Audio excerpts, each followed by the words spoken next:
Good morning friends मैं आशा करता हूँ कि आप सब लोग ठीक ठाक होंगे। तो चलिए, टाइम के इम्पोर्टेंस को समझते हुए, टाइम के वैल्यू को समझते हुए, बिना वक्त गंवाए हम सीधे टॉपिक पे आते हैं। दोस्तों, आज का टॉपिक है वैदिक सभ्यता। वैदिक सभ्यता एक ग्रामीण सभ्यता थी। कैसी सभ्यता थी? ग्रामीण सभ्यता थी। हालांकि वैदिक सभ्यता के बारे में थोड़ा बाद में जानेंगे, पहले सिंधु घाटी सभ्यता में आते हैं। दोस्तों, हमने सिंधु घाटी सभ्यता के बारे में अच्छी तरीके से पिछली क्लासेस में पढ़ा, संपूर्ण जानकारियां जुटाई। सिंधु घाटी सभ्यता की सर्वमान्य तिथि 2400 ईसा पूर्व से 1700 ईसा पूर्व तक हमने जाना था। 1700 ईसा पूर्व आते आते सिंधु घाटी सभ्यता यानी कि हड़प्पा सभ्यता, जिसे भारत की पहली नगरीय की सभ्यता कहते थे, उसका पूरी तरह से विनाश हो गया। विनाश के कारणों को लेकर इतिहासकारों में मतभेद है, किंतु सर्वमान्य मत यह है कि सिंधु घाटी सभ्यता का विनाश बाढ़ के कारण हुई होगी। अब 1700 ईसा पूर्व से 1500 ईसा पूर्व तक उत्तर भारत में, यानी कि जहां सिंधु घाटी सभ्यता का विस्तार था, वहां कौन सी सभ्यता रही, कौन सी बस्ती अस्तित्व में आई थी, कैसे लोग थे, इसकी जानकारी अभी तक लग नहीं पाई है। किंतु 1500 ईसा पूर्व से 600 ईसा पूर्व तक उत्तर भारत में किस सभ्यता का विकास हुआ, कौन सी सभ्यता पनपी, इसके बारे में जानकारी मिलती है, और उस सभ्यता का नाम है वैदिक सभ्यता। दोस्तों, वैदिक सभ्यता को वैदिक सभ्यता इसलिए कहते हैं क्योंकि इसके जानकारी के प्रमुख स्रोत वेद हैं। वेद यह वैदिक साहित्य है। वैदिक साहित्य, वैदिक साहित्य। तो वैदिक सभ्यता की जानकारी के प्रमुख स्रोत वेद या वैदिक साहित्य होने के कारण इस सभ्यता का नाम वैदिक सभ्यता पड़ा। जानकारी के मुताबिक वैदिक सभ्यता को स्थापित करने का, विकसित करने का काम आर्यों ने किया था। किसने किया था? आर्यों ने किया था। इसके निर्माता कौन थे वैदिक सभ्यता के? तो बता देंगे कि वैदिक सभ्यता के निर्माता आर्य थे। कौन थे? आर्य। आर्य वैदिक सभ्यता के निर्माता थे। आर्य संस्कृत भाषा का शब्द है। किस भाषा का शब्द है? संस्कृत भाषा का शब्द है, जिसका अर्थ होता है श्रेष्ठ। क्या अर्थ होता है? श्रेष्ठ या कुलीन। श्रेष्ठ या कुलीन। तो ठीक है, हमने जाना कि वैदिक सभ्यता की जानकारी के प्रमुख स्रोत वेद हैं, वैदिक साहित्य हैं, और यही कारण है कि इस सभ्यता का नाम वैदिक सभ्यता पड़ा। इस सभ्यता को बसाने का काम, इस सभ्यता को लाने का काम आर्यों ने किया था। किसने किया था? आर्य ने किया था। आर्य संस्कृत भाषा का शब्द है, जिसका अर्थ होता है श्रेष्ठ या कुलीन। अब प्रश्न ये उठता है कि यदि वैदिक सभ्यता की स्थापना आर्यों ने की थी, तो आर्य कहाँ के मूल निवासी थे? क्या वो भारत के मूल निवासी थे या विदेश के कहीं के थे, यानी कि कहीं बाहर से आए थे? तो आइए इस पर भी थोड़ी सी प्रकाश डाल लेते हैं। लिखा है आर्यों का मूल निवास स्थान। क्या लिखा है? आर्यों का मूल निवास स्थान। तो आर्यों का मूल निवास स्थान को लेकर, आर्यों के मूल निवास स्थान को लेकर इतिहासकारों में, विद्वानों में,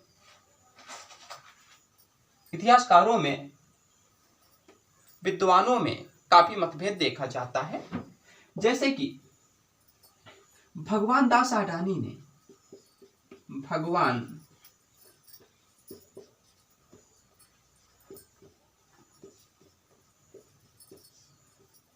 भगवान दास आडवाणी ने आर्यों को भारत का मूल निवासी बताया है। भारत का मूल निवासी बताया है।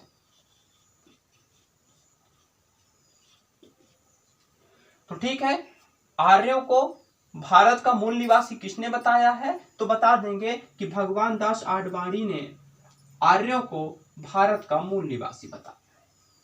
मैक्स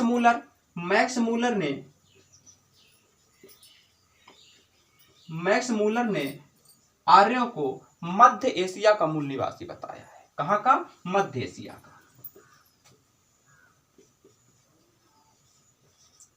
मध्य एशिया का मूल निवासी बताया है। स्वामी दयानंद सरस्वती ने अपनी रचना सत्यार्थ प्रकाश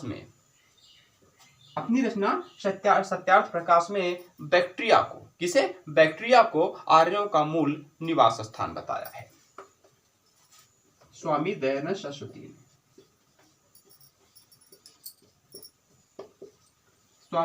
सरस्वती ने आर्यों का मूल निवास स्थान बैक्ट्रिया को बताया है।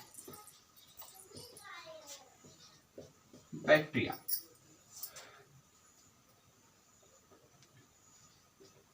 तो स्वामी दयानंद सरस्वती ने आर्यों का मूल निवास स्थान बैक्ट्रिया को बताया है।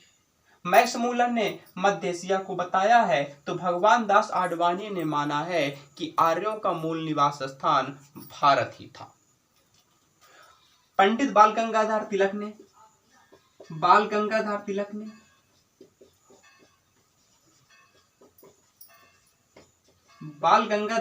ने आर्यों को आर्कटिक क्षेत्र का बताया है, यानी कि उत्तरी ध्रुव का बताया है। आर्कटिक क्षेत्र का बताया है, यानी कि उत्तरी ध्रुव का बताया है। तो ठीक है, आर्यों के मूल निवास स्थान को लेकर इतिहासकारों में, विद्वानों में काफी मतभेद देखने को मिलता है, जिनमें से कुछ विद्वानों ने अपने अपने मत प्रकट किए हैं। भगवान दास आडवाणी ने कहा है कि आर्यों का मूल निवास स्थान भारत था। मैक्स मूलर ने आर्यों को मध्य एशिया का मूल निवासी बताया है। तो स्वामी दयानंद सरस्वती ने अपनी रचना सत्यार्थ प्रकाश में आर्यों को बैक्ट्रिया का मूल निवासी बताया है।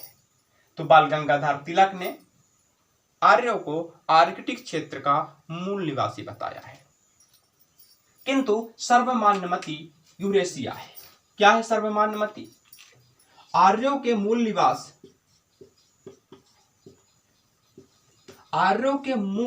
निवास को लेकर जो सर्वमान्य मति है वो ये है कि आर्य मूल रूप से यूरेशिया के निवासी थे। यूरेशिया अल्पास पर्वत के उत्तरी क्षेत्र का भाग है, उत्तरी क्षेत्र में आता है। तो ठीक है, हमने आर्यों के मूल निवास स्थान के बारे में जाना। आर्यों का मूल निवास स्थान सर्वमान्य मति के अनुसार कहाँ है? यूरेशिया है। यूरेशिया अल्पास पर्वत का उत्तरी क्षेत्र है, उत्तरी भाग है, यानी कि आर्य मूल रूप से यूरेशिया के निवासी थे। वैदिक सभ्यता को पढ़ने की दृष्टिकोण से, समझने की दृष्टिकोण से मूल रूप से दो भागों में बांटा गया है। वैदिक काल, पूर्व वैदिक काल और उत्तर वैदिक काल। कौन कौन से काल? पूर्व वैदिक काल और उत्तर वैदिक काल। और दोनों का समय डिफाइन किया गया है कि पूर्व वैदिक काल को ऋग वैदिक काल भी कहा जाता था। क्या कहा जाता है? ऋग वैदिक काल। ऋग वैदिक काल भी कहा जाता है पूर्व वैदिक काल को, ऋग वैदिक काल। तो ठीक है, हमने जाना कि वैदिक सभ्यता को पढ़ने और समझने की दृष्टिकोण से दो भागों में बांटा गया है। पूर्व वैदिक काल, जिसे ऋग वैदिक काल के नाम से भी जाना जाता है, और उत्तर वैदिक काल। पूर्व वैदिक काल का जो समय है वो है 1500 ईसा पूर्व से 1000 ईसा पूर्व तक। 1000 ईसा पूर्व तक। पूर्व वैदिक काल यानी ऋग वैदिक काल का जो समय है वो 1500 ईसा पूर्व से 1000 ईसा पूर्व तक का है। इसके बाद आते हैं उत्तर वैदिक काल। तो उत्तर वैदिक काल का जो समय है वो है 1000 ईसा पूर्व से 600 ईसा पूर्व तक। कहां तक? 600 ईसा पूर्व तक। तो ठीक है, हमने वैदिक सभ्यता के दो भागों को देखा, पूर्व वैदिक काल यानी कि ऋग वैदिक काल और उत्तर वैदिक काल। अब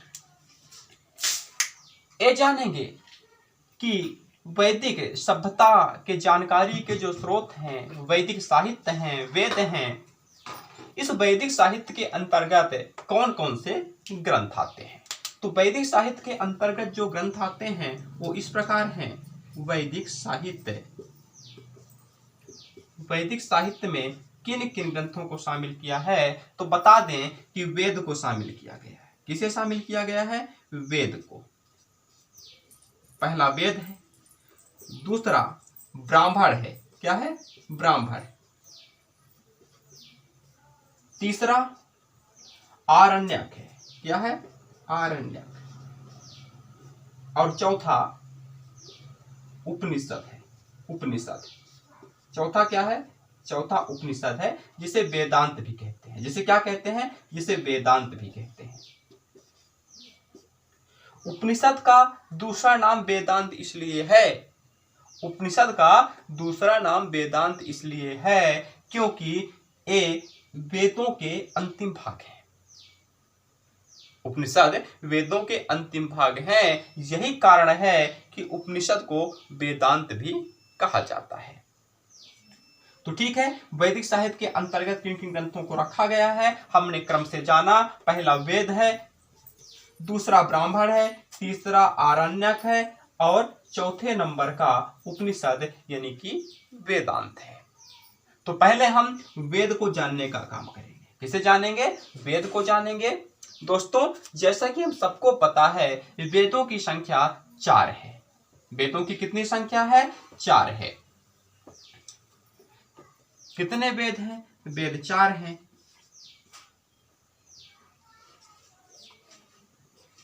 वेद कितने हैं भाई? वेद 4 हैं। कौन कौन से वेद हैं? तो पहला है ऋग्वेद। कौन सा वेद? ऋग्वेद। ऋग्वेद। दूसरा वेद कौन सा है? यजुर्वेद। यजुर्वेद। तीसरा वेद कौन है? तीसरा वेद है सामवेद। सामवेद। चौथा वेद कौन है? अथर्ववेद। अथर्ववेद। तो ठीक है, ये 4 वेद हो गए, ऋग्वेद, यजुर्वेद, सामवेद और अथर्ववेद। दोस्तों, जो पहला यानी कि जो सबसे प्राचीन और सबसे बड़ा वेद है, सबसे विशाल वेद है, वो ऋग्वेद है। कौन सा वेद है? ऋग्वेद। ऋग्वेद पहला और सबसे विशाल वेद है। पहला और सबसे विशाल वेद। तो ठीक है, ऋग्वेद पहला व सबसे विशाल वेद है, सबसे प्राचीन वेद है। फिर नंबर आता है यजुर्वेद का। यजुर्वेद दूसरा वेद है और सामवेद तीसरा वेद है और चौथा वेद है अथर्ववेद, जिसे कि बाद का वेद कहते हैं। अथर्ववेद को और किस नाम से जाना जाता है? बाद के वेद के नाम से। बाद का वेद। बाद का वेद। अथर्ववेद को बाद का वेद इसलिए कहते हैं क्योंकि ये सबसे अंत में संकलित किया गया, इसकी सबसे बाद में रचना हुई। तो पहला वेद कौन है? ऋग्वेद। और बाद का वेद कौन है? अथर्ववेद। कभी कभी घुमाने के लिए पूछ देता है कि बाद का वेद कौन है, तो बताएंगे कि बाद का वेद अथर्ववेद है। पहला वेद कौन है? बताएंगे पहला वेद ऋग्वेद है। सबसे विशाल वेद कौन सा है? बताएंगे ऋग्वेद है। अब इन वेदों की विशेषताओं को एक एक करके जानेंगे।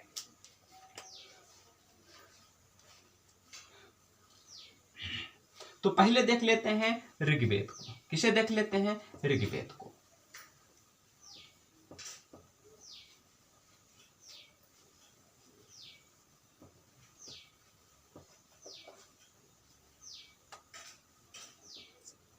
पहले किस वेद को देख लेते हैं? पहले देख लेते हैं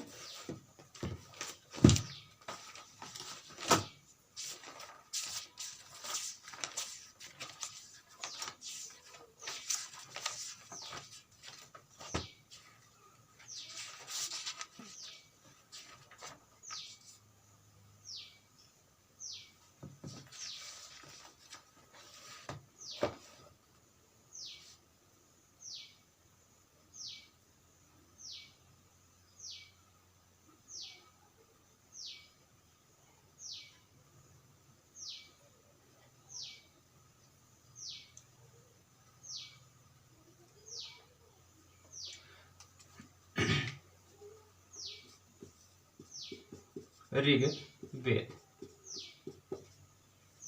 तो पहले वेद ऋग्वेद को देखते हैं, इसकी विशेषताओं के बारे में जानते हैं। दोस्तों, ऋग्वेद में ऋचाओं का संकलन होने के कारण, किसका संकलन होने के कारण? ऋचाओं का संकलन होने के कारण इसे ऋग्वेद कहा जाता है। क्या कहा जाता है? ऋग्वेद। किसका संकलन किया गया है? ऋचाओं का।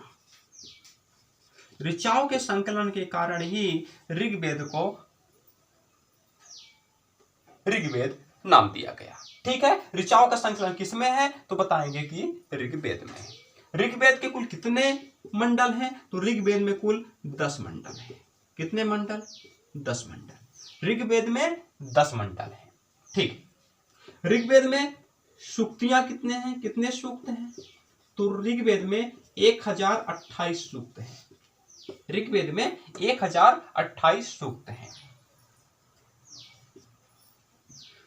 ऋग्वेद में मंत्रों की संख्या कितनी है? तो बता दें कि ऋग्वेद में मंत्रों की संख्या 10,580 है। कितना है? 10,580। 10,580 मंत्र हैं। आपसे पूछा जा सकता है कि ऋग्वेद का नाम ऋग्वेद क्यों पड़ा? तो बताएंगे ऋचाओं के संकलन के कारण। कितने मंडल हैं? 10 मंडल हैं। कितनी सूक्तियां हैं? 1028 सूक्त हैं। और कितने मंत्र हैं? तो 10,580 मंत्र हैं। अब बात कर लेते हैं मंडल की। इन 10 मंडल में से कौन कौन से मंडल ज्यादा महत्वपूर्ण है? तो बता दें कि मंडल नंबर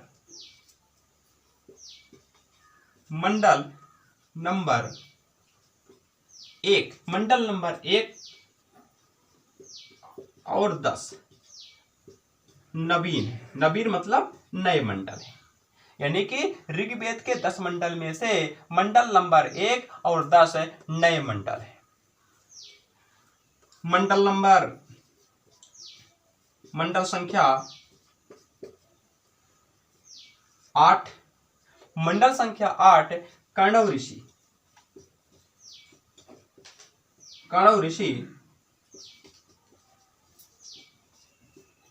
और अंगिरस से संबंधित है। अंगिरस। तो ठीक है, हमने जाना कि मंडल संख्या 8 कण्व ऋषि और अंगिरस से संबंधित है। मंडल नंबर 1 और 10 ऋग्वेद के नए मंडल हैं। और मंडल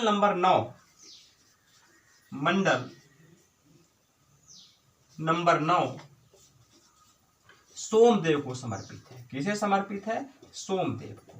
ठीक, तो ठीक है, हमने जाना कि ऋग्वेद में 10 मंडल हैं। मंडल संख्या 1 और 10 यानी कि 10वां और पहला मंडल नए मंडल है। 8वां मंडल का संबंध कण्व ऋषि और अंगिरस से है। 9वें मंडल का संबंध सोमदेव से है। तो ठीक है, हमने ऋग्वेद के बारे में इतना कुछ जान लिया। एक चीज और हम आपको बता दें कि वेदों का संकलन करता वेद व्यास को माना जाता है। किसे माना जाता है? वेद व्यास को माना जाता है। और इनका मूल नाम कृष्ण द्वैपायन है। क्या नाम है? कृष्ण द्वैपायन। वेदों का रचयिता किसे माना जाता है? तो वेदों का रचयिता वेद व्यास को माना जाता है। वेद व्यास का अन्य नाम क्या है? वेद व्यास का अन्य नाम है कृष्ण द्वैपायन। कृष्ण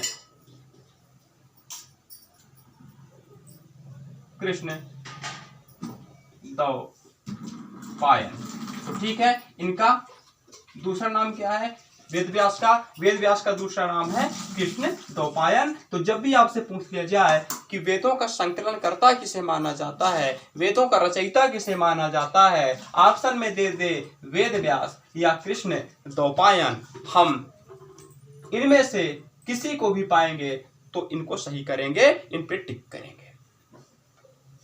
तो ठीक है, हमने जाना कि वेदों का रचयिता या वेदों का संकलन करता वेद व्यास को माना जाता है या कृष्ण द्वैपायन को माना जाता है, जो कि वेद व्यास का दूसरा नाम है। हम आपको बता दें कि वेद व्यास ने ही, ये वही वेद व्यास हैं जिन्होंने महाभारत की रचना की थी। महाभारत और श्रीमद् भगवत गीता, श्रीमद् भगवत गीता, भगवत गीता।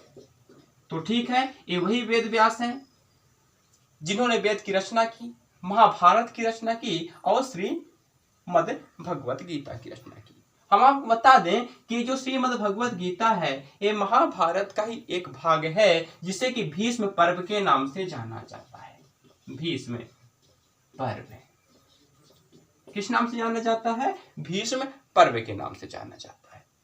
देखिए, अब ऋग्वेद में हम पुनः वापस आते हैं। ऋग्वेद के पुरोहित को, ऋग्वेद के पुरोहित से मतलब है ऋग्वेद के मंत्रों का जाप करने वाले, ऋग्वेद के मंत्रों को पढ़ने वाले व्यक्ति से। तो ऋग्वेद के पुरोहित को